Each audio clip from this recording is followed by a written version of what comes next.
Hi guys, it's Anthony Chancemuth here on day 11 of my 90-day challenge, and I'm bringing you this one live from Quay and the Rocks. I'm actually down at the overseas passenger terminal. If you can have a look right behind me this way. Okay, this is a really cool place strapped down by the quay. On the other side is the Opera House, so it's a little bit of a tour of Sydney today. There you go, that's the famous Opera House, and of course the beautiful harbour bridge right behind me.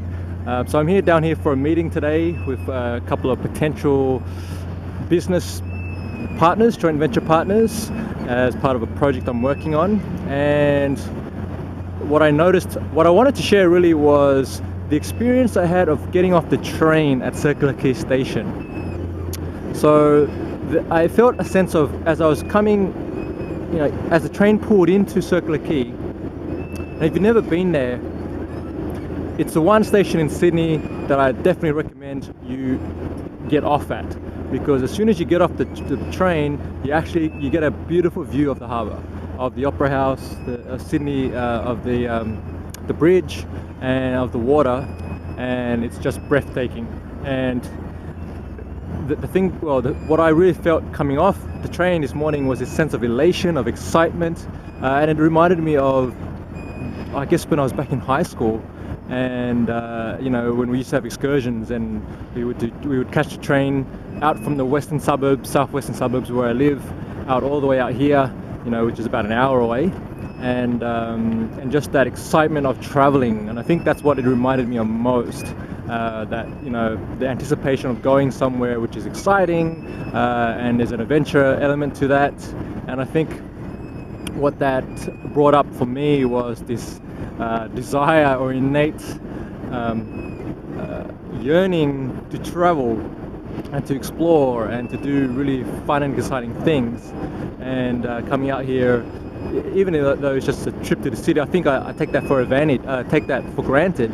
And I should do more of that, because it actually gives me energy and it excites me. And I talked about that previously, about this whole idea of doing things that give you energy. And then walking down the Rocks, if you've never done that, it's amazing, it's beautiful. It's this is the place where Sydney started over 200 years ago, and where the first settlement was, and you actually feel like you're walking back in time, which is really, really cool.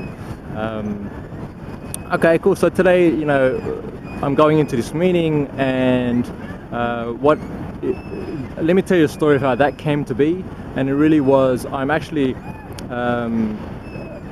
been trained on how to utilize LinkedIn, a social media platform, how to utilize that to build a network, to grow a community, to connect with media, with potential joint venture partners, and also maybe potential clients. So it's something that I wanted to do for a while, and I had the opportunity to do that a couple of weeks ago. And so now this meeting is basically the result of me putting that process and that method and that system into place.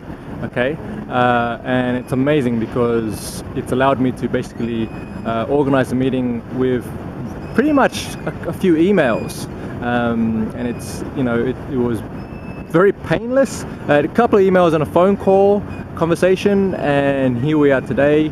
And it's really just fast-tracked the process of engaging with a potential joint venture partner.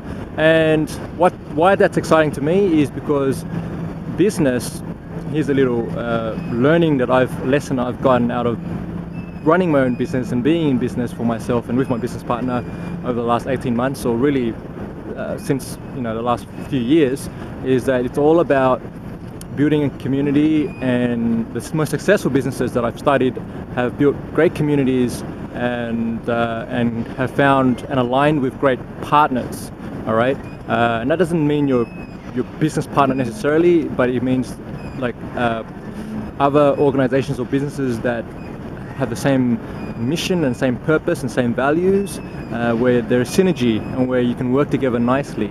And this is whether it's a non-profit project, whether it's a for-profit business, whether it's a community-oriented project, whatever it is, I think that's the key right there. It's just working with other people, collaborating, and finding and attracting those people.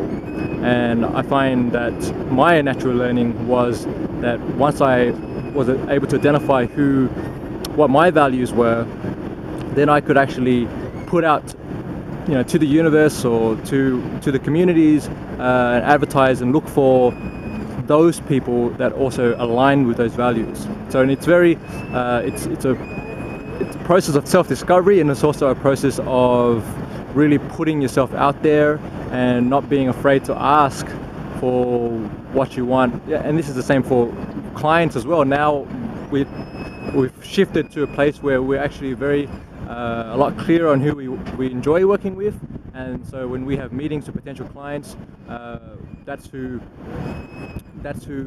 what we're sorting for and we're looking for.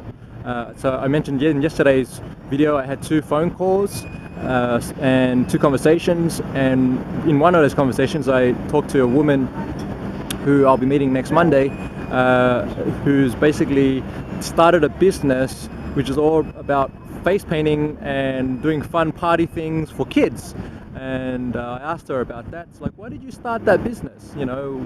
How did that happen? And she basically said, well, the opportunity came when she was already volunteering or doing face painting for somebody else, I think, and then she was doing it, at birthday parties and whatnot, and people started asking her, so how do you do that? How much do you charge for that? And could you come and do it, for my kids? And that kind of went from there. So it was quite an organic process, and the opportunity was presented, and that's really cool because I could hear in her voice that she loves doing what she's doing, and she would be doing it anyway even if she wasn't getting paid. So here's a question for you, is what would you be doing if money was not a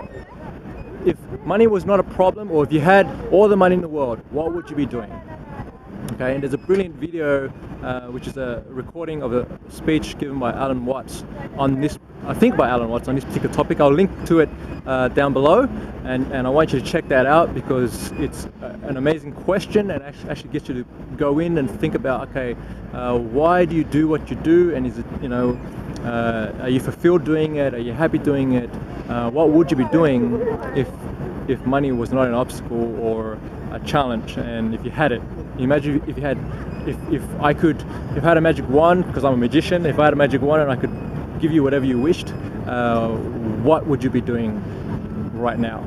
Okay, so that's your question for today, and just, if you could leave a comment below and let me know what your answer is, that would be really, really awesome. All right, guys, signing off now. I'll let you have a quick view again of the Harbour Bridge, which is just incredible over there, and then the Opera House over this side. So that's it. I'll talk to you guys tomorrow.